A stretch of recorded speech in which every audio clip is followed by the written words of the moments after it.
श्रीगुरुभ्यो नमः। हरिः ॐ।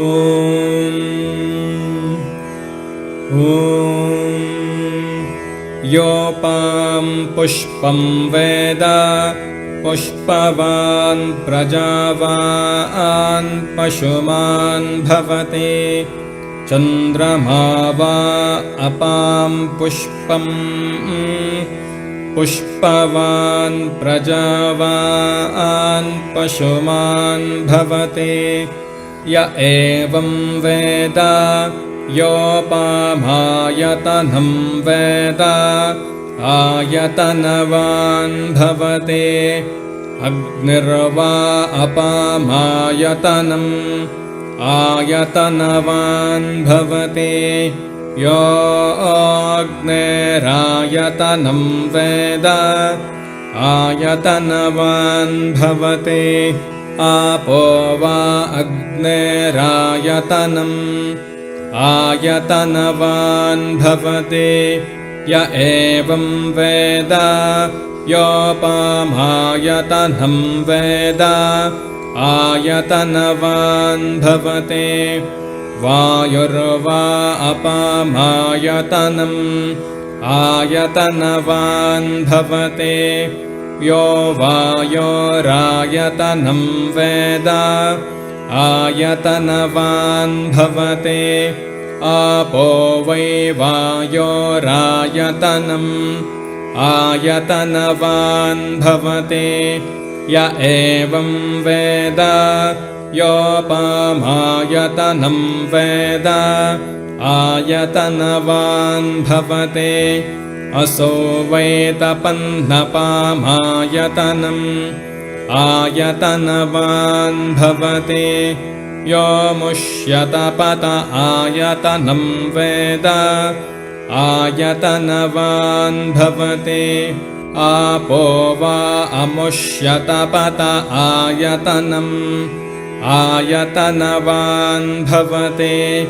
य एवं वेद योपामायतनं वेद आयतनवान् भवति। चन्द्रमा वा अपामायतनम् आयतनवान् भवति। यश्चन्द्रमस आयतनं वेद आयतनवान् भवति।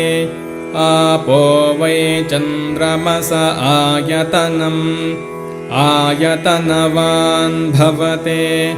य एवं वेद योपामायतनं वेद आयतनवान् भवति। नक्षत्राणि वा अपामायतनम् आयतनवान् भवति। यो नक्षत्राणामायतनं वेद आयतनवान् भवति।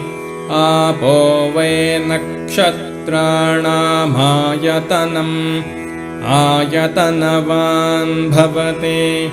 य एवं वेद योपामायतनं वेद आयतनवान् भवति। पर्जन्यो वा अपामायतनम् आयतनवान् भवति। यः पर्जन्यस्यायतनं वेद आयतनवान् भवति। आपो वै पर्जन्यस्यायतनम् आयतनवान् भवति।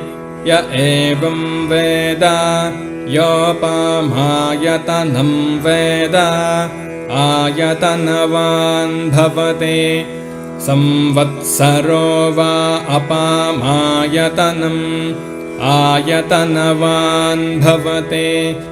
यः संवत्सरस्यायतनं वेद आयतनवान् भवति। आपो वै संवत्सरस्यायतनम् आयतनवान् भवति।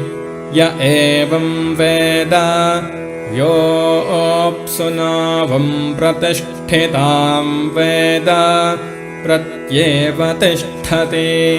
ॐ शान्तिः शान्तिः शान्तिः हरिः ॐ